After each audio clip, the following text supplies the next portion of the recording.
at least try making videos. You really shouldn't wait. When you do have something to talk about, you're not going to be ready. I did not even watch it. I was so afraid to watch it.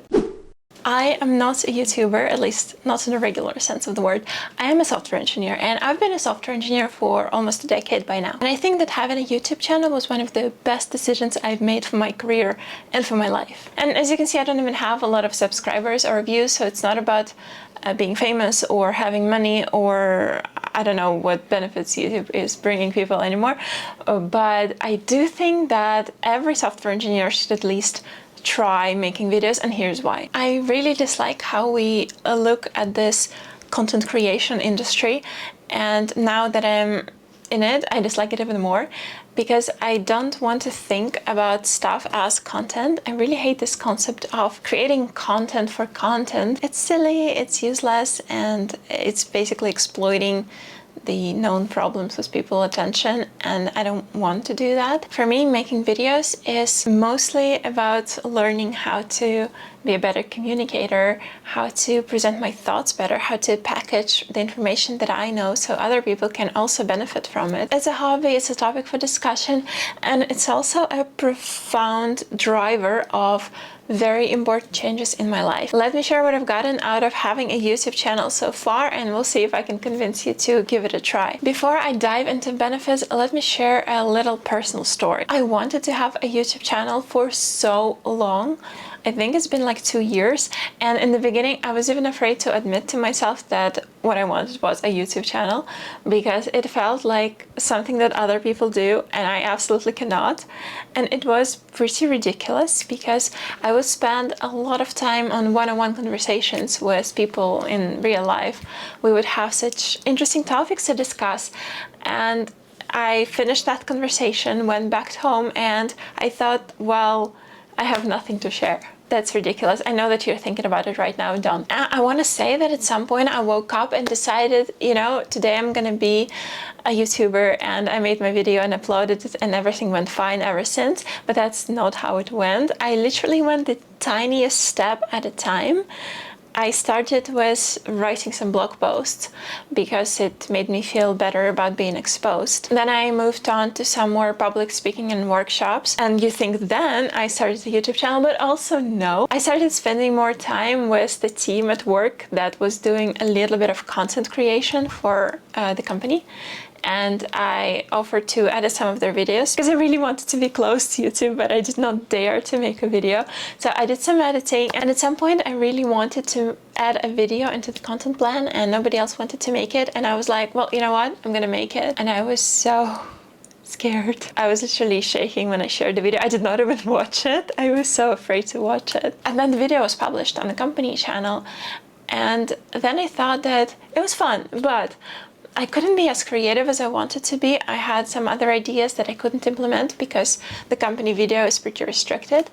And I thought, well, you know what? And now I'm gonna create my own video and make my own YouTube channel. So this is my story. I didn't have a niche, an idea, I don't know, brand, SEO optimization, whatever. I just wanted to make a video. And I think that was a turning point in my life. One of the first things that I started to get from the video is better communication. You know, your first video when you're trying to explain some topic or share some things from your life, you watch this video back, or like you try to edit the video and you realize that you were so bad at delivering your thoughts in a nice way. I think it also made me a better communicator outside of the videos. Another benefit that I got was better understanding of some topics, because, you know, when you try to explain something, especially in a simple language, almost impossible if you're not very, very familiar with the topic, if you don't have very deep understanding.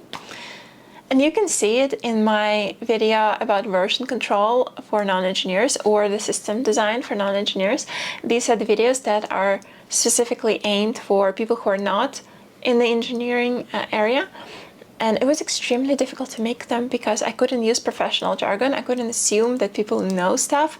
And it made me realize how many things I actually do know and how many things I actually don't. Another benefit that I've got was, of course, documenting my life, my opinions.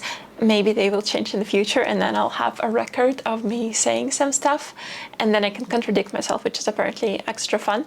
But I can see the videos, and I can kind of relate to the things that happened in my own life back then. In the videos that I've made so far, it's less of a thing because they're more of a programming related topic, because I find making videos about your life way harder than the programming ones. I did build a lot of confidence, and not with just talking to the camera, but overall in doing stuff. I'm not an extremely confident person. I feel good about my work because I have some kind of expertise there, but I usually do not feel good about anything else. Having a YouTube channel, talking to the camera, talking to other people, being vulnerable all the time because I'm sharing what I create with the whole world to see, and I'm not protected from bad comments or anything. I recently made the 30 days of talking to the camera challenge. It was a lot of fun. I think it helped a lot with the confidence part.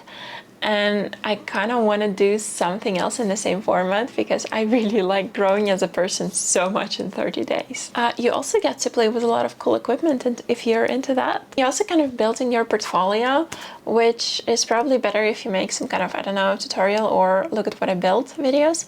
But still, if people want to get to know me or figure out if they like me as a person or as a developer, they can just look at my YouTube channel and they have this sort of information. Now, I want to talk to you about the reasons you don't have a YouTube channel, because this is what I wish somebody would tell me years ago, because you shouldn't wait. You really shouldn't wait. You know what I did? I waited for 2 years before I created a YouTube channel, and then I got pregnant a month later. And trust me, this is not fun to make videos when you're really unwell. My channel really took a hit from that. Okay, let's imagine you want a YouTube channel and you don't have one. And I just created mine like yesterday, well, a year ago.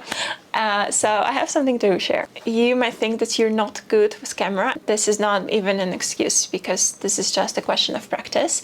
And for this, I really recommend the 30-day challenge. Turn on your camera, talk to your camera, watch it back, next day improve something. That's it. The second problem that I had was that I had nothing to talk about, which is a better excuse, to be fair.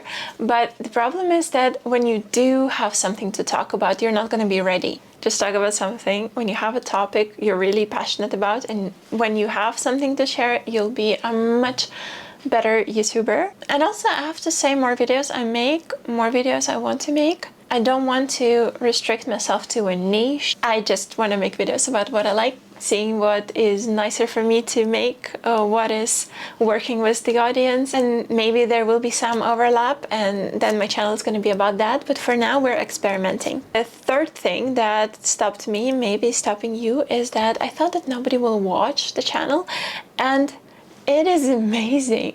When nobody watches your channel, you have a lot of freedom. You can experiment, you can make videos about whatever you want. And you know, there is a difference between making a video that you just keep on your computer and uploading a video on the internet.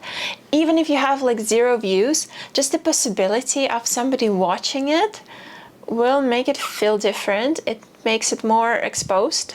It makes you more vulnerable, and it teaches you more. And I mean, my mom always watches my videos.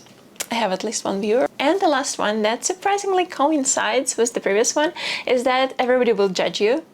Everybody will think that you were weird, awkward, fake. And a second, I haven't met a single person who said anything bad about my YouTube channel. As a rule, everybody's excited, and it's a pretty unusual hobby to have.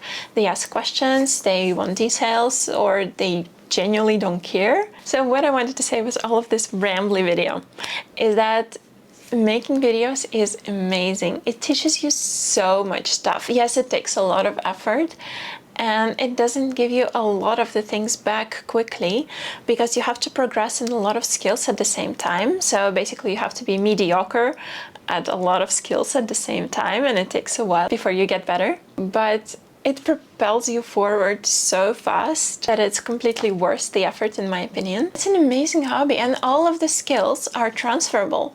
And you know what? I'm very happy that I started my YouTube channel. And if I could change something, I would have started it 2 years earlier than I did. So don't be me, just do it. If you want to do it, just do it. If you watch this video till the very end, then you probably forgot to turn it off. But anyway, and if you're curious about how my journey is going, subscribe to my YouTube channel because I'm publishing videos every week now. Have a good day and I'll see you in the next one.